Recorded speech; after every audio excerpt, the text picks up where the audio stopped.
sebelumnya apa kabar Risya?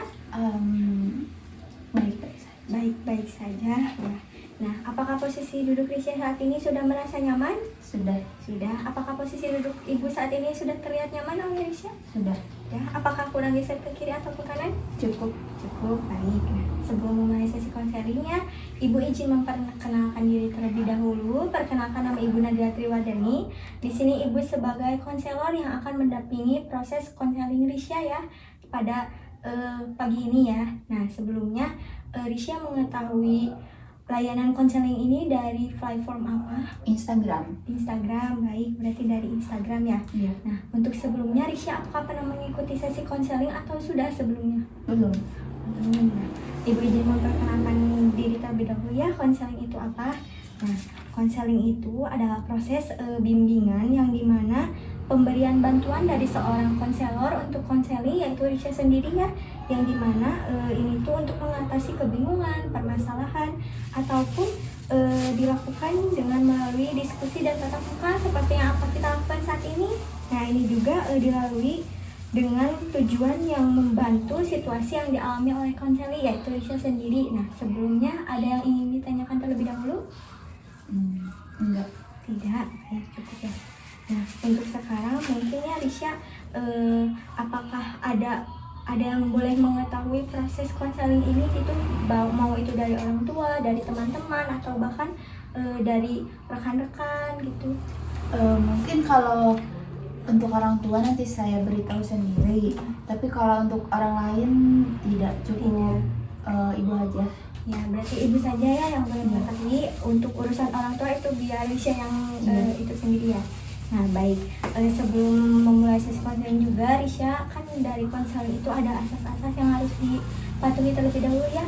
Nah, asas yang pertama itu asas kerahasiaan, seperti yang tadi Ibu tanyakan, apakah boleh ada yang mengetahui atau tidak. Jika konselingnya menjawab tidak, berarti Ibu harus menjaga asas kerahasiaan Risya ya. Jadi Risya tidak perlu khawatir gitu, permasalahan itu tuh diketahui oleh orang lain, seperti itu. Nah, yang kedua tuh asas keterbukaan, di mana Risya sebagai konsel itu wajib terbuka terhadap Ibu ya sebagai konselor Risya gitu, mengenai apa yang Risya permasalahkan atau apa yang Risya ingin sampaikan, seperti itu. Nah, mengenai keterangan diri sendiri ataupun permasalahannya. Nah, yang ketiga itu ada asas kesukarelaan. Di sini itu Risya menerima Ibu sebagai konselor untuk mengetahui permasalahan dari Risya, dan Risya juga menerima Ibu ya, Ibu yang akan mengetahui permasalahan Risya gitu. Apakah disetujui? Ya. Ya, baik. Nah, sebelum memulai sesi konseling, Ibu izin merekam terlebih dahulu dan mencatat permasalahan yang akan disampaikan Risya. Ya, terima kasih. Sebelum memulai sesi konseling, Risya nyaman dipanggil apa? Risya aja. Risya aja. Baik. Nah, Risya, Ibu ingin bertanya ya, mengapa sih Risya ingin melakukan proses sesi konseling ini gitu? Jadi gini Bu, saya itu kayak setiap harinya saya ngerasa selalu diabaikan oleh keluarga saya. Gak tau ya, kayak ngerasanya tuh sekarang keluarga saya kan kakak saya udah nikah dan gak tinggal di rumah, satu rumah sama saya. Jadi saya tuh kayak ngerasa diabaikan suka, terus kayak ngerasa kesepian juga. Mungkin karena di rumahnya sekarang kayak sedikitan gitu, ya cuma 3 orang, ayah, ibu sama aku aja. Jadi saya tuh ngerasa diabaikan. Terus kayak kalau pulang dari kuliah tuh kayak saya udah pulang aja gitu, langsung ke kamar tanpa disapa ataupun ditanya gimana aja hari ini, enggak gitu. Jadi Risya merasa kecewa ya karena tidak mendapatkan perhatian yang Risya harapkan gitu dari keluarga dan juga dari saudara Risya yang sudah memisah dari rumah gitu ya. Nah, apakah selanjutnya apa sih yang membuat Risya itu terjadi hal seperti itu? Kalau dari keluarga saya yang terjadi itu karena akhir-akhir ini tuh keluarga saya sering bertengkar, dan itu tuh kayak membuat saya tidak nyaman karena saya baru-baru gitu dalam posisi kayak gini, dalam kondisi kayak gini di dalam keluarga saya gitu. Kenapa jadi sering bertengkar gitu, gak tahu ya. Mungkin juga karena saya sekarang kan di rumahnya sendiri, gak ada kakak juga, jadi tidak bisa ada yang jadi penengah gitu untuk di keluarga gitu.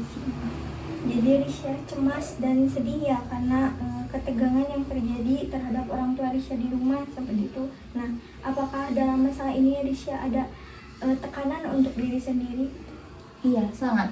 Jadi tadi kan kakak saya sudah menikah dan juga sudah tidak di rumah lagi. Nah, saya tuh ngerasa di rumah itu sekarang saya ngerasa tertekan karena juga saya menjadi sebagian dari tanggung jawab yang ada di rumah gitu. Mau tanggung jawab dari apa ya, meskipun orang tua saya juga sudah menjadi orang tua bagi saya, tapi kan saya juga sebagai anaknya harus menjadi tanggung jawab gitu ya untuk memantau orang tua saya, sedangkan saya di rumah melihat orang tua saya selalu bertengkar gitu setiap harinya. Ya, jadi Risha merasa terbebani ya dengan ekspektasi dari keluarga sendiri gitu. Lalu apakah ada hal yang lain yang Risha rasakan gitu dalam hal ini? Apa ya? Saya itu tidak tahu bagaimana cara berbicara. Saya harus berbicara apa kepada orang tua saya, terus tentang perasaan saya dengan keluarga itu seperti apa. Jadi saya bingung. Risha takut dan bingung untuk mengungkapkan apa yang Risha sampaikan gitu pada keluarga. Nah, lalu apakah hal ini berdampak pada diri Risha gitu dalam kehidupan sehari-hari? Iya, berdampak karena saya merasa saya jadi kurang diperhatikan gitu ya. Biasanya setiap dulu ada kakak saya diperhatikan, mungkin karena ada kakak ya. Tapi sekarang saya bertiga di rumah, ayah dan ibu saya kayak kurang perhatian aja ke saya. Jadi saya sekarang ya butuh banget gitu perhatian itu, mau dari siapapun gitu. Saya sangat butuh gitu perhatian karena saya ngerasa sudah kurang diperhatikan gitu oleh saudara saya. Risha kesepian dan merindukan hubungan yang lebih dekat gitu dengan saudara Risha apalagi yang sudah jauh itu. Nah, lalu mungkin apakah ada dukungan yang kayak menjadi faktor mengapa Risha dan keluarga seperti ini gitu? Iya, ada. Sebelumnya kan saya jurusan kuliah gitu. Ayah saya tuh mendorong saya, memilih saya untuk masuk ke jurusan kesehatan.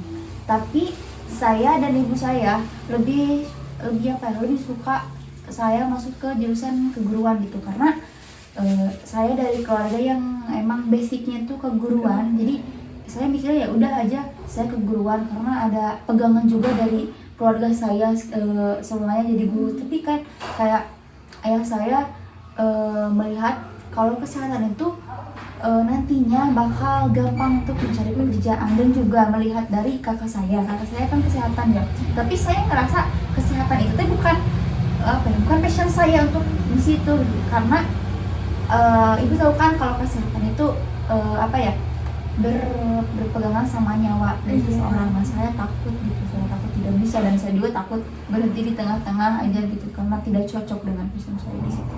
Gitu sih. Jadi Risha tuh frustasi ya, dan merasa tidak diterima ya oleh keluarga karena keputusan yang Risha ambil saat ini itu tidak sesuai dengan keluarga ya, seperti itu.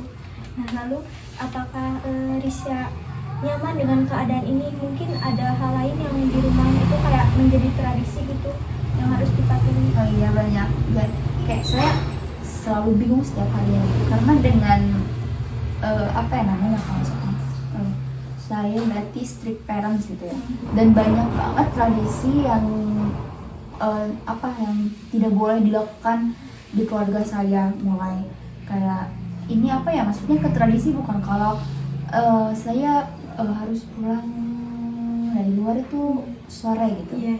Dan juga jangan kalau main juga tidak bebas gitu ya. Kalau melihat teman-teman saya yang dibebaskan main mau setiap saat juga dia bisa keluar, tapi kan saya tidak bisa karena ke-strict parentan itu gitu sih. Jadi Risha juga merasa tertekan ya tentang bagaimana mengekspresikan perasaan terhadap diri sendiri ya dalam tradisi dalam keluarga gitu ya. Nah, apakah ada hal yang ingin Risha sampaikan gitu, dan apa sih perasaan Risha saat ini gitu? Kadang saya ngerasa saya tidak dihargai oleh keluarga saya atas apa pencapaian saya sekarang gitu. Saya kan maunya kayak ya saya di umur segini saya sudah bisa mendapat ini, dan juga saya sekarang kan sedikit-sedikit berjualannya untuk pegangan uang juga kan, untuk bekal juga. Tapi kayak saya ngerasa tidak kurang dihargai lah gitu oleh keluarga saya. Padahal kan saya pengennya disupport apa yang udah saya capai untuk sekarang ini tuh. Dia pengennya orang tua saya tuh ngerasa anak saya sudah bisa nih sedikit mandiri gitu untuk usia segini gitu.